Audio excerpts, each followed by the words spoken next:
आखिर रावण की मौत के बाद कहां चली गई थी मंदोदरी? क्या था माता पार्वती का श्राप?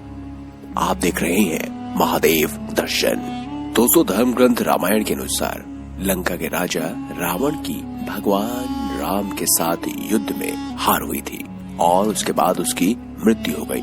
रावण की मृत्यु के बाद लंका में चल रहा युद्ध भी समाप्त हो गया। युद्ध के बाद राम, सीता और लक्ष्मण जी के बारे में हर किसी को जानने की इच्छा रही, लेकिन युद्ध के बाद रावण की पत्नी मंदोदरी का क्या हुआ शायद ही कोई जान पाया और कम ही लोगों ने इसके बारे में जानने की कोशिश की थी। हिंदू पुराण में एक कथा के अनुसार मधुरा नाम एक अप्सरा थी जो माता पार्वती को बहुत चाहती थी। एक दिन मधुरा माता पार्वती से मिलने कैलाश पर्वत पर पहुंच गई, लेकिन माता पार्वती वहां पर नहीं थी। मधुरा ने भगवान शिव को देखा तो वह उनको आकर्षित करने लग गई और उसने पूजा शुरू कर दी। कुछ समय बाद जब माता पार्वती वहां पहुंची तो ये देखकर बहुत गुस्सा हुई। गुस्से में आकर माता पार्वती ने मधुरा को मेंढक बनने का श्राप दे दिया और कुएं में 12 सालों तक रहने को कहा। भगवान शिव ने पार्वती से प्रार्थना की। काफी प्रार्थना करने के बाद माता पार्वती मान गई और 1 साल तक कुएं में रहने को कहा।